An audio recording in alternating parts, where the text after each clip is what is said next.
हर हर महादेव साथियों, आप सभी का मेरे चैनल लव यू जिंदगी में तहे दिल से स्वागत है। आप सुन रहे हैं अर्चना वर्मा के लिए कहानी तेरे संग यारा का 10वां भाग।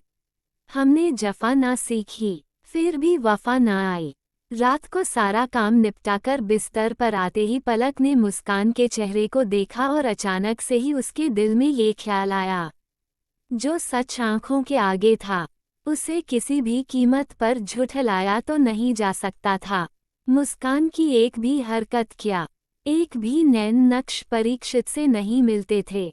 न जाने किसकी छवि मुस्कान के अंदर बसती थी। इस चीज को तो उसने खुद महसूस किया था और उसमें भी अंदर से अंदर चल रहा उसका अपराध बोध। लेकिन इन सब चीजों में मुस्कान की कहाँ गलती थी? गलती तो पलक से हुई थी, पर कैसे और कहाँ? पलक ने तो कभी परीक्षित के अलावा किसी के बारे में सोचा भी नहीं था और आज तक किसी के बारे में सोचती भी नहीं थी। पलक वही मुस्कान के सिरहाने बैठ गई और धीरे धीरे उसके सर पर अपने हाथ फेरने लगी। न जाने मुस्कान नींद में कौन सा सपना देख रही थी कि उसके चेहरे पर हल्की हल्की मुस्कुराहट फैली हुई थी, लेकिन पलक का दिल बहुत भारी था। अगर आज मुस्कान खो जाती तो पलक की जिंदगी के का क्या होता? मुस्कान ही तो उसकी जिंदगी का सबसे बड़ा सरमाया थी। पर आज मिसेज राजपूत जो कह कर गई थी वह कोई छोटी बात नहीं थी।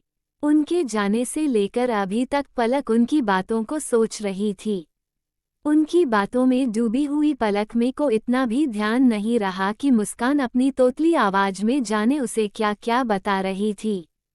गार्ड ने तो बस उसे इतना बताया कि यह किसी के साथ बैठकर आइसक्रीम खा रही थी और मुस्कान अपनी तोतली आवाज में उन अंकल के बारे में न जाने कौन कौन से कसीदे पढ़ रही थी। खैर, मुस्कान मिल गई थी और पलक के लिए ही सबसे बड़ी राहत की खबर थी, पर फिर भी दिल क्यों नहीं राहत महसूस कर रहा था। पलक ने अपनी आंखों को बंद करके कुछ याद करने की कोशिश की। कुछ भी तो नहीं याद आता था। कभी कभी जिंदगी बिल्कुल सही रफ्तार से चलते चलते अचानक से कैसा झटका दे जाती है, जिसे संभालना मुश्किल नहीं नामुमकिन लगने लगता है। यही तो जीवन है। पलक में बेबसी से अपने मन में सोचा। पलक के जीवन की भी तो यही कहानी थी। अच्छी खुशी से चल रही जिंदगी ने अचानक से उसे ऐसा झटका दे दिया था कि ना जाने किस मोड़ पर आकर वह खड़ी थी, जिसका उसको खुद पता नहीं था। अब तो कहीं जाकर उसने अपने दिल और दिमाग को मजबूत करके रास्ते ढूंढने की कोशिश की थी, वह भी अपने लिए ना सही, अपनी बेटी मुस्कान के लिए। तब तक मिसेज राजपूत आकर फिर से उसे इसी तूफानी मोड़ पर छोड़ गई थी। उन्होंने फिर से वही सवाल उठा लिया था, जिस सवाल से पलक बचाना चाहती थी। मुस्कान के अस्तित्व पर सवाल, पलक के चरित्र पर सवाल। आखिर कौन था मुस्कान का पिता? और जब शादी पलक की परीक्षित के साथ हुई थी तो परीक्षित क्यों नहीं है मुस्कान का पिता? पलक ने धीरे धीरे मुस्कान के सर पर हाथ फेरना शुरू किया और खुद धीरे धीरे अतीत में जाने लगी थी। परीक्षित से शादी उसकी उसके परिवार की पसंद से खूब धूमधाम से हुई थी। विदेश में पला बड़ा परीक्षित इंडिया के ही एक बिजनेसमैन का बेटा था।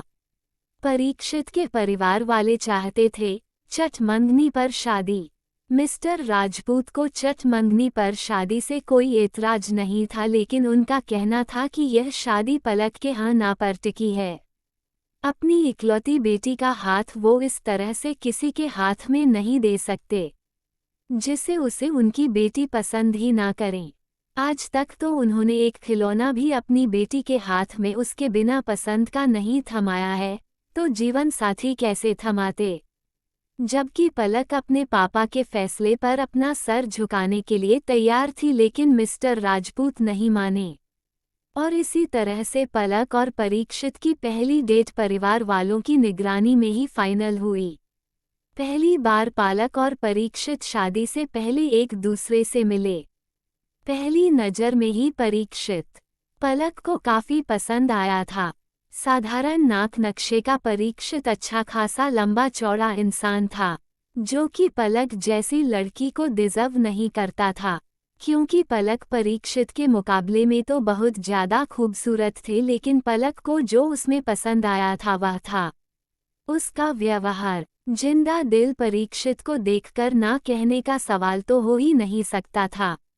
शादी से लेकर कपड़े गहने सब की शॉपिंग परीक्षित ने और उसके पेरेंट्स ने पलक की मर्जी से की थी।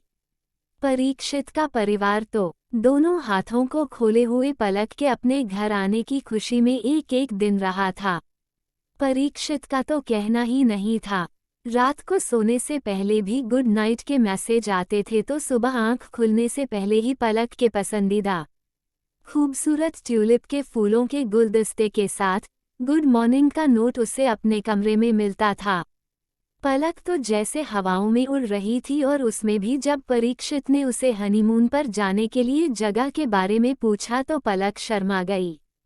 मैं क्या बताऊंगी, आप कहिए। देखो पलक, वैसे तो मैं शुरू से ही विदेश में रहा हूँ और कुछ समय के बाद फिर हम वहीं चले जाएंगे, लेकिन वहाँ पर लोग कहते हैं कि हमारा देश बड़ा सुंदर है, तो ऐसा करते हैं कि फर्स्ट हनीमून के लिए हम इंडिया में ही कोई जगह सेलेक्ट कर लेते हैं, और उसके बाद जब हम यहाँ से बाहर जाएंगे तो तुम जहाँ कहोगी वहाँ मैं ले चलूँगा, पर इस बार इंडिया में ही कहीं घूमने का प्लान कर लेते हैं। परीक्षित ने जैसे रिक्वेस्ट करते हुए उसकी इजाजत मांगी थी। पलक को इससे ज्यादा क्या चाहिए था। उसका हमसफर जिंदगी के पहले सफर में एक कदम बढ़ाने से पहले भी इसकी परमिशन मांग रहा था। उसने तुरंत हाँ कह दिया और शादी के दूसरे दिन ही वह मनाली निकल गए।